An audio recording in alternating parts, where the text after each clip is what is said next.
Salut à tous, on se retrouve pour l'épisode 1908 du Zap Image. On commence aujourd'hui en ce vendredi 12 août avec des anniversaires et tout d'abord c'est le défenseur néerlandais Matthijs de Ligt qui fête aujourd'hui ses 23 ans, le nouveau joueur du Bayern Munich, un bon anniversaire à lui. Il y a aussi l'attaquant français Wissam Ben Yedder, l'attaquant de l'AS Monaco, il fête aujourd'hui ses 32 ans. Un autre attaquant fête son anniversaire aujourd'hui, lui aussi fête ses 32 ans, c'est l'attaquant italien Mario Balotelli, un bon anniversaire à lui. Un autre attaquant aussi fête son anniversaire aujourd'hui, c'est l'ancien Marseille, l'ancien joueur de Liverpool, même de l'AS Auxerre, c'est Djibril Cissé aussi, joueur de l'équipe de France à l'époque, il fête aujourd'hui ses 41 ans. Et pour finir, c'est un club français que tout le monde connaît bien sûr, c'est le Paris Saint-Germain. Le PSG fête aujourd'hui ses 52 ans d'existence, donc un immense palmarès record en France de plus de 46 trophées en 52 ans. Donc surtout beaucoup de trophées remportés lors de ces 10 dernières années, mais c'est quasiment un trophée en moyenne remporté chaque saison. Donc voilà, bon anniversaire bien sûr au club du PSG. On va parler de ce qui s'est passé hier. Pourquoi je vous parle de cette rencontre, les gars, de la victoire de Aris, une équipe grecque 2-1 contre l'équipe de Tel Aviv, une équipe en Israël, parce qu'en gros ça implique une équipe française, ça implique l'équipe de Nice. Donc Nice affrontera donc l'équipe de Maccabi Tel Aviv, qui s'est inclinée, mais qui se qualifie quand même pour les barrages de la Ligue Europa Conférence, parce que l'équipe de Nice, les gars, n'est pas encore officiellement en phase de groupe, il va falloir jouer un match de barrage. Donc en gros Nice attendait son adversaire, donc c'était soit l'équipe de Aris, soit l'équipe de Tel Aviv. Du coup ça sera cette équipe de Tel Aviv. Donc le match aller se jouera le 18 août prochain en Israël et le match retour sera à Nice le 25 août prochain. Donc voilà, il faudrait que Nice bien sûr batte cette équipe de Tel Aviv pour que Nice soit officiellement en phase de groupe de cette Ligue Europa Conférence pour la saison prochaine. Toujours avec l'équipe de Nice, on peut voir que hier à l'entraînement, il y avait Arsène Wenger, l'ancien coach de Arsenal, s'est rendu au centre d'entraînement de l'OGC Nice aujourd'hui. Donc que faisait tout simplement Arsène Wenger, on ne sait pas. Donc ce n'est qu'une visite de courtoisie, en tout cas officiellement. Donc voilà, une petite info concernant l'ancien coach des Gunners du côté de Nice. Regardez le programme aujourd'hui et il y a du football. Donc Bundesliga, deuxième journée, Dortmund se déplace du côté de Fribourg. Il y a aussi un match en Espagne. Donc ce week-end c'est la première journée en Liga. Osasuna reçoit l'équipe du FC Séville pour ce match d'ouverture ce soir à 21h. Il y a aussi un match de Ligue 1, donc deuxième journée. Et c'est Nantes qui ouvre cette deuxième journée en recevant l'équipe de Lille. Et c'est un match particulier, surtout pour Ludovic Blas, parce que Ludovic Blas, un joueur nantais, et normalement vous savez qu'il devrait signer du côté de Lille. En gros, c'est l'équipe qu'il va affronter ce soir. Et Blas va signer au LOSC contre 15 millions d'euros. Mais est-ce qu'il va jouer ou non ce soir ce match qu'on peut-être son futur club? Mais Antoine Comboiré, hier en conférence de presse, a indiqué que Ludovic Blas serait bien présent face à Lille, un club avec lequel des pourparlers sont en cours pour un transfert. Voilà, ça pourrait même se faire peut-être dans les prochains jours. Donc il devrait jouer quand même Ludovic Blas, peut-être contre son futur club. Il a dit Ludovic Blas, il a envie de jouer ce match et nous aider à le remporter. Il est prêt à faire une grande prestation. Donc voilà, ce sera peut-être son dernier match du côté de Nantes avant de rejoindre l'équipe de Lille qu'il affrontera ce soir. On va parler de la Coupe du Monde et aujourd'hui, en ce 12 août, on a J-100 de l'ouverture de la Coupe du Monde. Donc voilà, c'est magnifique, cette magnifique compétition, bien sûr la plus belle compétition dans le football, ça reste quand même la Coupe du Monde. Donc c'est dans 100 jours exactement. Et officiel les gars, donc le match Qatar-Équateur, j'ai dit qu'il est avancé au 20 novembre, parce que normalement ça devait commencer le 21 novembre, du coup ça sera bien le 20 novembre. Donc le match d'ouverture sera donc un dimanche soir, donc le 20 novembre, ça sera 18h heure française, le match d'ouverture entre le Qatar et l'Équateur. Et une bonne nouvelle surtout, je pense, pour les supporters sénégalais et les supporters néerlandais. Pourquoi? Parce que le match Sénégal-Pays-Bas est reporté de 13h à 19h le 21 novembre. Donc normalement ce match devait se jouer le lundi à 13h. Donc il y en a en plus qui sont en cours, voilà, ça c'est en pleine période de cours au mois de novembre. Et du coup le match se jouera à 19h. Donc voilà, quasiment tout le monde pourra regarder bien sûr ce Sénégal-Pays-Bas. Une magnifique affiche. Toujours avec la Coupe du Monde, donc j'en avais parlé hier concernant le sélectionneur marocain, donc Vaïd Halilodzic. Donc j'avais dit il aurait été licencié et maintenant c'est bien officiel. Il est licencié de son poste de sélectionneur du Maroc. C'est plus lui le coach des Lions de l'Atlas. Donc voilà, le Maroc va changer de sélectionneur. Ça doit être l'ancien coach du Wydad Casablanca, enfin le coach actuel qui devrait prendre bien sûr les rênes de l'équipe pour cette future Coupe du Monde. Et donc Vaïd Halilodzic a qualifié 4 nations en Coupe du Monde durant sa carrière, mais n'en a disputé qu'une seule. C'était avec l'Algérie lors de la Coupe du Monde 2014. Donc avec la Côte d'Ivoire en 2010, il a qualifié cette équipe ivoirienne pour la Coupe du Monde. C'est pas lui qui avait été le sélectionneur lors de la Coupe du Monde. Avec le Japon, il a qualifié le Japon en 2018, c'est pas lui qui avait été le sélectionneur du Japon lors de cette Coupe du Monde. Et la même chose pour le Maroc, il a qualifié le Maroc pour la Coupe du Monde et ça ne sera pas lui le sélectionneur marocain pendant cette compétition. Toujours avec la Coupe du Monde, donc le stade Lusail d'une capacité de 80 000 places à Doha au Qatar accueillera la finale de la Coupe du Monde. Donc voilà où se jouera la finale de la Coupe du Monde. Ça sera dans ce stade avec une magnifique affluence. Voilà, enfin capacité, il pourra avoir plus de 80 000 personnes. Bien sûr, le stade sera guichet fermé. Surtout pour une finale de Coupe du Monde, en espérant voir l'équipe de France, bien sûr, y être contre bien sûr un adversaire lors de cette finale et essayer de conserver son titre.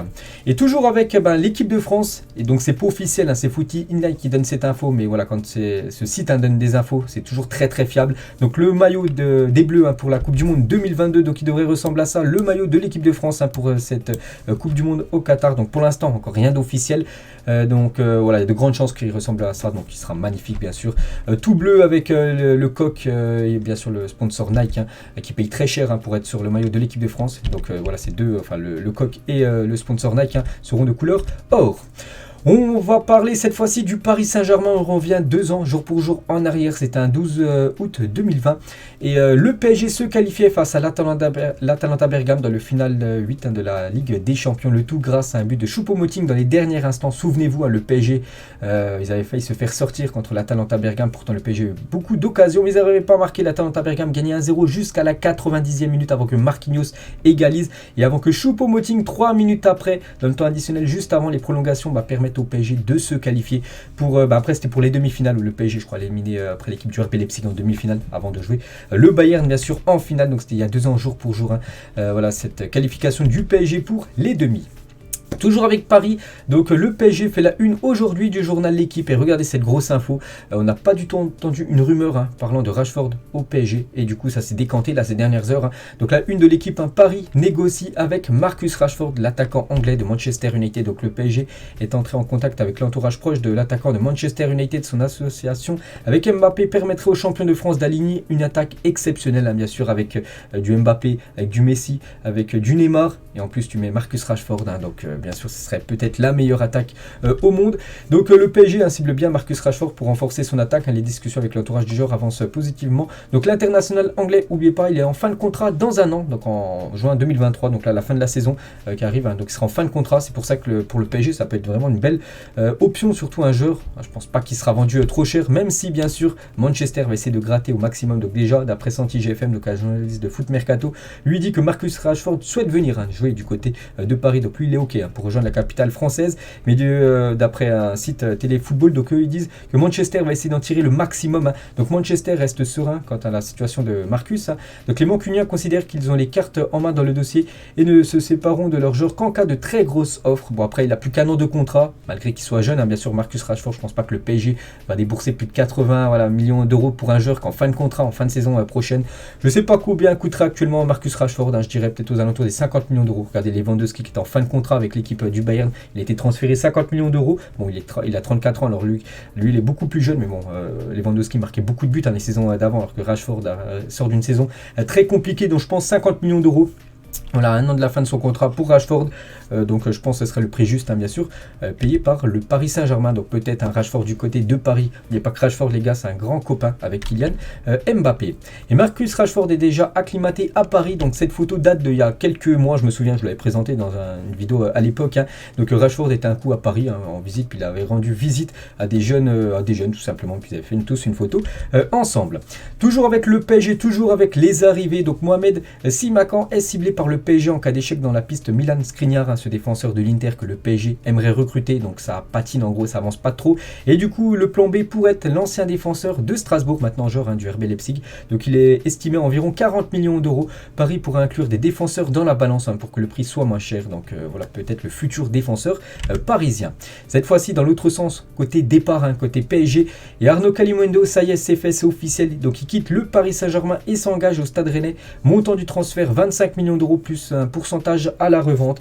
Donc Donc voilà les gars, Kalimundo qui avait été prêté la saison dernière du côté de Lens, donc Galtier ne compte pas en gros sur le jeune français, donc le mieux pour lui bien sûr c'est d'avoir du temps de jeu, et du côté de Rennes je pense que c'est un club parfait pour lui, donc belle recrue pour le stade rennais. Et Bruno Genesio à propos de l'arrivée d'Arnaud Kalimundo, c'est une arme supplémentaire dans notre équipe pour marquer davantage de buts. Je pense qu'on avait besoin d'un joueur de ce profil là, et c'est très très bien parce qu'on n'oublie pas que Leeds le voulait, et du coup il va à Rennes, donc du coup il reste en Ligue 1, on va pouvoir encore profiter du talent de Arnaud Kalimundo.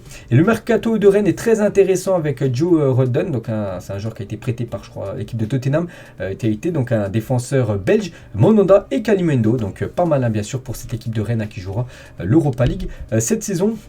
Toujours côté départ, côté PSG, donc un accord trouvé entre la Juventus et Leandro Paredes, donc l'Argentin attend désormais un accord entre le PSG et le club italien, donc vous savez pour un transfert il faut que 3 parties se mettent ok, donc les deux clubs et bien sûr le joueur qui soit ok avec l'autre club. Donc là pour l'instant le joueur est ok avec l'autre club, donc Paredes est ok avec la Juve, et maintenant il faut que la Juve se mette ok avec le PSG. N'oubliez pas que le PSG cherche à vendre Paredes, donc ça devrait se faire les gars, c'est une question de jours peut-être, même d'heures tout simplement, la signature de Paredes du côté de la Serie A.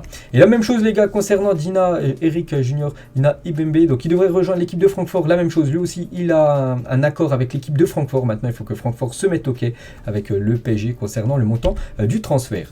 Concernant Keylor Navas, lui serait proche de rejoindre l'équipe de Naples, pas sûr qu'il reste la doublure de Donnarumma, il devrait peut-être rejoindre l'équipe de Naples. Après Naples les gars fait quand même une recrue hier poste de gardien, c'est en plus un ancien parisien, c'est officiel, libre de tout contrat. Sirigu débarque au Napoli, contrat d'un an pour l'ancien gardien du PSG. Est-ce que Keylor Navas du coup va aller du côté de Naples? Ça on ne sait pas, mais bon voilà, donc ils ont déjà un gardien, ils cherchent absolument un gardien, peut-être pour en avoir deux bien sûr avec l'arrivée aussi de Keylor Navas.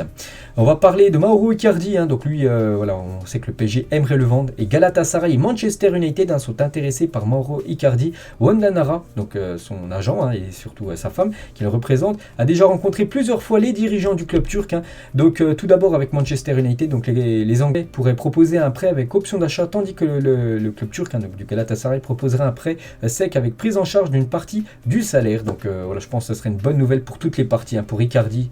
Peut-être, bien sûr, il pourrait rejouer, si Galatasaray ou Manchester le veut, c'est pour le faire rejouer. Pour le PSG, de se débarrasser, bien sûr, de Icardi, qui coûte cher en salaire, puis aussi pour le joueur, de pouvoir enfin rejouer. Et Galtier, il a dit sur Icardi en conférence de presse, le club travaille en étroite collaboration avec Mauro pour trouver la meilleure solution possible. Il a eu très peu de temps de jeu et je pense que c'est mieux qu'il se relance. Donc en gros, voilà, ce serait mieux qu'il quitte le club, bien sûr, et qu'il se relance dans une autre écurie européenne. Et s'il venait à rester à Mauro Icardi, les gars, il pourrait jouer en National 3 la saison prochaine, c'est incroyable, avec l'équipe B du PSG. Donc le PSG envisage de faire jouer les joueurs du Loft, en gros ceux qui sont indésirables, donc avec l'équipe N3 gérée par l'association. Donc en gros voilà cette liste déjà de joueurs, donc pour rappel le PSG souhaite faire évoluer ses indésirables, et actuellement en indésirables il y a Herrera, Rafinha, Kehrer, Draxler, Kurzawa, Icardi et Idrissa Gueye, et du coup il pourrait jouer avec l'équipe B du PSG. Regardez la poule de l'équipe B pour avoir je sais pas, Icardi peut-être contre Aubervilliers ou même contre je sais pas Drancy, donc voilà, parce que tous les indésirables devraient jouer avec l'équipe B parisienne. On quitte la France, on va prendre la direction de l'Espagne aujourd'hui. Vous savez que c'est l'ouverture de la Liga et la Une Journal As aujourd'hui, une ligue mondiale. Puis voilà, ils mettent en avance les têtes d'affiche, et en gros quasiment les meilleurs joueurs des équipes, avec Benzema du côté du Real, Lewandowski du côté du Barça, ils ont mis Morata du côté de l'Atlético, puis Antoine Griezmann, ou même Isco du côté de Séville. Donc voilà, la Liga ça commence ce soir. On va parler du Betis Séville qui jouera le dernier match de cette première journée. Ça sera lundi soir 21h30 contre l'équipe de Elche, et Claudio Bravo, Dani Martin, Andrés Guadardo, Luis Felipe, Luis Enrique, Joaquim et Willian José seront absents pour la première journée du Betis en Liga. Pourquoi? Parce qu'ils sont pourtant pas blessés. Donc ces joueurs sont au-dessus de la masse salariale, obligeant le club à vendre afin de pouvoir les enregistrer. Donc pour l'instant, tous ces joueurs ne sont pas enregistrés en Liga. Donc ils ne pourront pas jouer ce match lundi contre l'équipe de Elche. Toujours avec l'équipe du Betis, on peut voir la Une Journal Mundo Deportivo aujourd'hui. Donc Bellerin offert à l'équipe du Barça. Donc c'est l'ancien défenseur d'Arsenal, maintenant défenseur du Betis, son agent l'aurait offert à l'équipe du Barça pour cette prochaine saison. La une cette fois-ci du journal Sport, un ultimatum par rapport à Frenkie de Jong. Donc le Barça aurait demandé à Frenkie de Jong de baisser son salaire de près de 50% pour rester au club. On sait que déjà lui veut rester au club, mais il veut pas du tout descendre son salaire, il veut toucher le même salaire actuel. Et voilà, ça pose bien sûr énormément de soucis du côté du Barça, parce que le Barça doit trouver de l'argent pour enregistrer toutes les recrues, parce que pour l'instant, demain soir c'est le premier match du Barça à 21h, mais pour l'instant toutes les recrues ne sont pas enregistrées. Et normalement, le Barça devrait lever un nouveau levier économique aujourd'hui avec l'activation d'un 4e levier économique. Le Barça est confiant pour inscrire ses nouvelles recrues avant samedi, donc demain soir, sur le début du championnat. Le club va avoir une rentrée d'argent de 100 millions d'euros, mais le Barça va de nouveau vendre des parts du club à des sociétés, bien sûr, pour récupérer en contrepartie de l'argent. Donc voilà, l'info actuellement. Concernant l'équipe Blaugrana, et si toutes les recrues, les gars, sont inscrites en Liga, selon le journal Marca, regardez en gros le 11 qui devrait commencer titulaire demain soir contre l'équipe du Rayo Vallecano, avec du Jules Koundé, les gars, en défense, qui sera accompagné de Gérard Piqué pour commencer titulaire d'après la compo probable. Araujo côté droit, donc Alba et Ter Stegen, bien sûr, en défense et gardien. Donc Pedri, Busquets et Frenkie de Jong.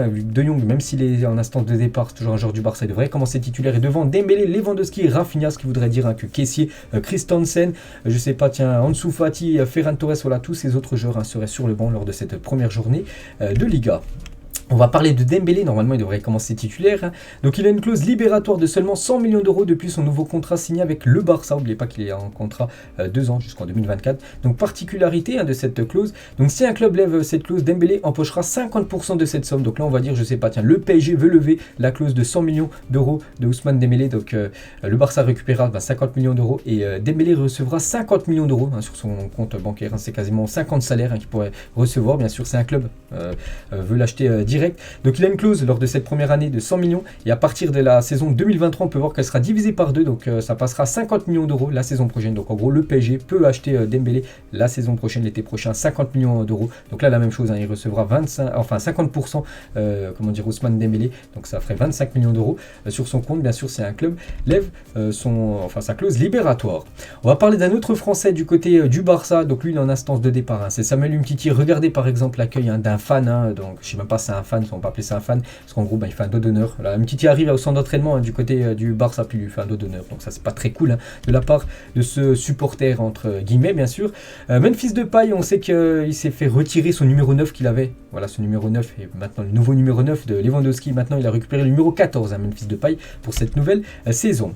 Et toujours avec le Barça, donc on avait parlé du Real qui avait gagné la Super Coupe, c'était avant-hier. Donc le Barça aujourd'hui les gars, c'est en 2015, donc il y a 7 ans jour pour jour, le Barça a remporté la Super Coupe d'Europe après avoir battu Séville 5-4 en prolongation, un match avec beaucoup de buts, 9 buts dans la rencontre, et c'était les Blaugrana qui avaient reçu bien sûr, surtout remporté cette Super Coupe. Et toujours avec le FC Barcelone, regardez le futur 3e maillot pour le Barça. Donc c'est pas encore officiel, c'est Footy9, vous savez ce site très bien, très fiable qui donne cette info. Donc voilà, je l'ai déjà présenté il y a quelques temps, mais là c'est imminent parce que depuis quelques jours je vous présente quand même beaucoup de clubs qui dévoilent leur 3e maillot. Il y a eu Manchester, souvenez-vous, avec le maillot vert, le maillot aussi du Real, tout noir avec les sponsors en jaune. Donc là cette fois-ci c'est le Barça, ça ressemble à ça, le futur 3e maillot du Barça pour cette future saison. Et des autres clubs aussi dévoilent leur 3e maillot. Je l'avais présenté, il avait fuité il y a quelques jours, cette fois-ci c'est officiel. C'est Adidas qui dévoile le nouveau 3e maillot du Bayern Munich, c'est officiel. Donc voilà le nouveau maillot de cette équipe allemande, le 3e maillot bien sûr pour l'équipe bavaroise, avec bien sûr Kingsley Coman qui le présente, ou même Benjamin Pavard, un très très beau maillot pour cette équipe du Bayern. La même chose pour l'équipe de l'Inter qui dévoile également son 3e maillot. Donc ça sera un maillot de couleur blanc avec, on peut voir la carte du monde en gros, voilà, sur ce maillot qui est quand même magnifique pour cette équipe de l'Inter Milan. Et l'équipe de Tottenham dévoile également son 3e maillot pour cette future saison, donc la nouvelle recrue, Clément Lenglet bien sûr qui est présente, ou même ça sera aussi le maillot pour la section féminine de l'équipe de Tottenham. Donc voilà, chaussettes, shorts ou même maillot, tout ça sera de couleur bleue pour cette équipe des Spurs. Et Everton aussi dévoile son nouveau 3e maillot, et Everton opte pour un badge simpliste pour son nouveau 3e maillot, parce que regardez l'écusson du club, en gros il n'y a pas d'écusson sur ce 3e maillot, c'est juste je sais pas, un triangle, je sais pas, une petite maison bleue, bref, à la place de l'écusson. Sinon toujours sponsorisé par la marque Hummel, cette équipe de Everton. On va prendre la direction de Marseille, on va parler de la nouvelle recrue Alexis Sanchez à l'entraînement sous ses nouvelles couleurs. Donc voilà, il a participé à son premier entraînement, je crois que même c'est d'être son 2e, parce qu'il est arrivé il y a quelques jours. Il devrait peut-être être dans le groupe de l'OM. N'oubliez pas que Marseille se déplace, ça sera dimanche, du côté de Brest, voilà, pour cette 2e journée de Ligue 1. Il devrait être dans le groupe bien sûr, Alexis Sanchez. Donc voilà, c'est premier pas on va dire du côté de l'entraînement à Marseille. Et Pablo Longoria a invité ces 2 jeunes supporters de l'OM qui ont tout nettoyé à l'aéroport de Marignane après après l'arrivée d'Alexis Sanchez. Vous vous souvenez, je vous ai montré des photos, il y a eu beaucoup de monde, donc il y a eu pas mal de déchets qui ont été jetés par terre, et ces deux supporters de Marseille qui étaient présents lors de la présentation de Alexis Sanchez, donc ils ont tout nettoyé, et pour les récompenser, donc Pablo Longoria les a invités du côté du centre d'entraînement de Marseille et leur a offert 2 maillots, donc Alexis 70, donc félicitations, que ce soit à Longoria, bien sûr aussi à ces deux jeunes supporters d'avoir tout nettoyé. Et toujours avec Marseille, donc regardez la grille des salaires des joueurs de l'OM, et ça c'est une info très intéressante. Donc en gros, le joueur qui touche le plus gros salaire du côté de Marseille, donc là c'est des salaires bruts, donc net bien sûr c'est toujours un peu moins, donc c'est Strootman qui nous joue, c'est un indésirable du côté de Marseille, et c'est lui qui touche le plus gros salaire, 500 000 euros bruts par mois, c'est énorme bien sûr. Il devance Guendouzi, Bakambu et Milik, les trois sont à 400 000 euros brut. Après on peut voir Sanchez, lui avec son nouveau salaire du côté de Marseille, c'est 310 000 euros brut par mois. Je sais pas, Paul Lopez c'est 270 000 euros brut par mois. Payet c'est 225 000 euros par mois. Et le plus petit salaire, on peut voir, c'est non, c'est pas le plus petit, c'est l'avant-dernier plus petit salaire, c'est Bamba Dieng, 40 000 euros seulement par mois. C'est quand même 10 fois moins que, je sais pas, tiens, Bakambu. Voilà, Dieng. On va parler de Bamba Dieng, vous savez que depuis quelques temps il est mis de côté par Igor Tudor, et il va quitter l'équipe de l'OM vu que Marseille ne compte plus sur lui, donc voilà, il veut pas faire une saison être sur le banc ou même jouer avec la réserve, donc il va quitter le club, et son prix est de 15 millions d'euros, et deux clubs de première ligue s'intéressent à lui, donc les noms n'ont pas filtré concernant les deux équipes anglaises, mais voilà, il va quitter cette équipe de Marseille. C'est vraiment dommage, je comprends pas du tout la gestion de Marseille de vendre Bamba Dieng. Pourtant il a montré de très belles choses la saison dernière, donc c'est quand même incroyable, pourtant c'est un petit salaire, il coûte pas grand chose au club, il coûte seulement 40 000 euros par mois, enfin ça reste comme une grosse somme, mais voilà, par rapport aux autres joueurs marseillais c'est très peu, et voilà, de le vendre, donc je sais pas c'est quoi la gestion sur Bamba Dieng, c'est inexplicable. Bref, des autres joueurs marseillais sur le départ, de Conrad de la Fuente va quitter l'OM et signer à l'Olympiakos en prêt, donc voilà, l'ancien Blaugrana encore a floppé du côté de Marseille, donc il va prendre la direction de la Grèce, et lui aussi il aura floppé, c'est Paul Lirola, l'ancien joueur de la Fiorentina, et du coup il va être prêté par l'OM à l'équipe de Elche, une équipe qui retrouve la Liga la saison prochaine. Ils vont jouer contre le Betis lundi soir, donc accord total entre les parties à venir d'après Fabrizio Romano. On va parler cette fois-ci de Cristiano Ronaldo, et c'était il y a 19 ans, jour pour jour en arrière, le jeune Cristiano Ronaldo signé à Manchester United. Souvenez-vous, il y a quelques jours j'avais dit que Ronaldo c'était un jour pour jour aussi, il y a 19 ans il jouait un match avec son équipe du Sporting, un match amical contre l'équipe de Manchester United, et seulement quelques jours après, 4-5 jours après, voilà, c'était officiel, il rejoignait cette équipe de Manchester United, parce qu'après un amical contre le club portugais, l'ensemble du vestiaire de Manchester avait demandé à recruter ce talentueux jeune joueur, et voilà, il y a 19 ans, il rejoignait cette équipe des Red Devils, Cristiano Ronaldo, et actuellement c'est toujours un joueur de Manchester United, même si bien sûr il a joué dans d'autres clubs entre temps, bien sûr, le Real et bien sûr l'équipe de la Juve. Le travail acharné porte toujours ses fruits, voilà, sur ses réseaux sociaux en gros qu'il a pu poster. Et Ronaldo bien sûr c'est une légende totale du côté du Real Madrid. Là c'est en gros la dernière fois qu'on a pu voir Cristiano Ronaldo avec un maillot du Real, c'était lors de la finale de la Ligue des Champions 2018, en gros son dernier match du côté du Real avec sa copine Georgina Rodriguez et sa maman. Et toujours avec CR7, donc quand un fan du Real Madrid demande à Florentino Pérez qui passait devant lui de signer Cristiano Ronaldo, donc le président madrilène a répondu encore, il a 38 ans, donc en gros voilà, Ronaldo est finito, et du coup d'après Florentino Pérez, le président du Real, donc voilà, il n'est pas pour faire revenir le légendaire Cristiano Ronaldo. Et la réponse de la sœur de Cristiano Ronaldo à Florentino Pérez par rapport à ce qu'il a dit, il a 38 ans, donc elle a mis les gars sur un de ses réseaux, je crois que ça doit être Twitter. Donc il a 38 ans, mais il peut encore sauter à plus de 2 mètres dans les airs et y rester pendant 3 minutes. Et son corps n'a aucune graisse, respecte-toi vieil homme, t'as 75 ans. Donc voilà ce qu'a répondu quand même la sœur de Cristiano Ronaldo à Florentino Pérez par rapport à ce qu'il a dit, qu'il a 38 ans, en gros qu'il était finito. Et toujours avec CR7, donc à l'époque, on sait que bien sûr c'était un immense champion du côté du Real Madrid. Et cette photo les gars, 775 buts sur une photo bien sûr avec... Voilà, si on prend les 450 buts inscrits par Cristiano Ronaldo et les 324 inscrits par Benzema, ça fait 775. Donc incroyable bien sûr. Donc fier de moi, donc légende bien sûr. Karim Benzema, donc il a reçu un maillot, un deuxième meilleur buteur en gros de l'histoire du Real Madrid, 324 pour Karim Benzema.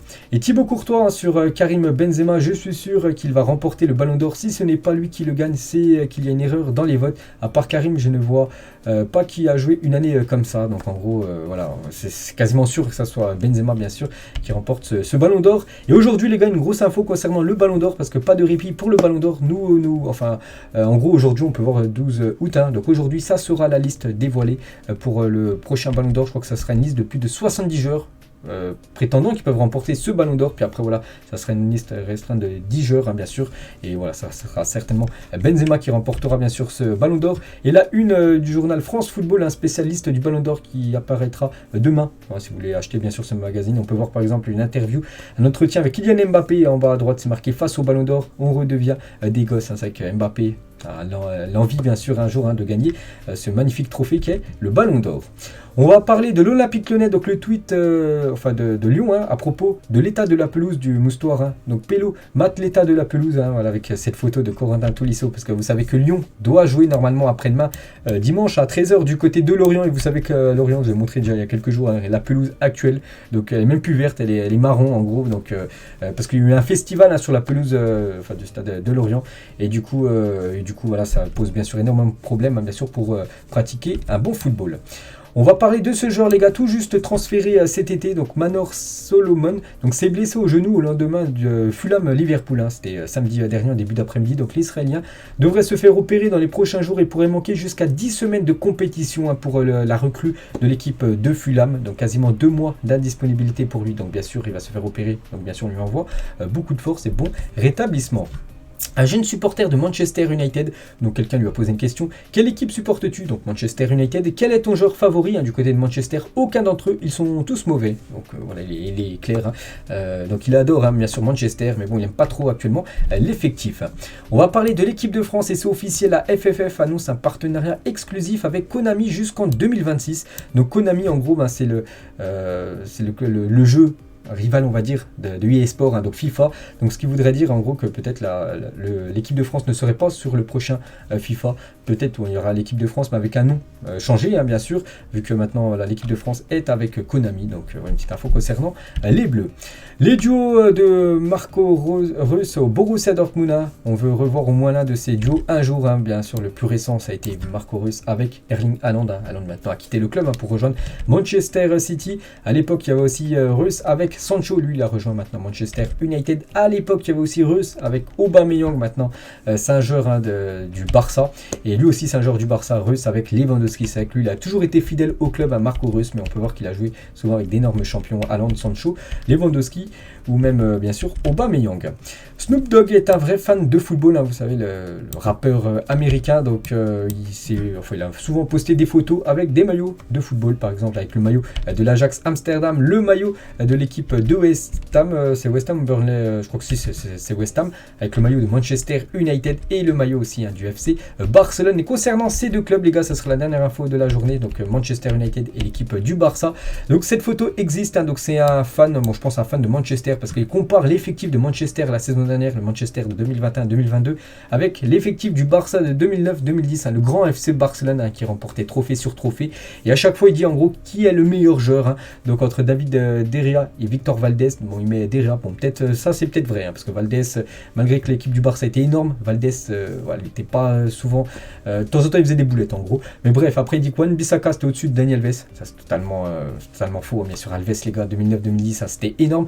Maguire au-dessus de Piqué les gars en 2009-2010, hein, c'était peut-être le meilleur défenseur au monde. Puyol au-dessus de Lindelof, bon ça il a mixé Puyol, bien sûr ça il a eu bon.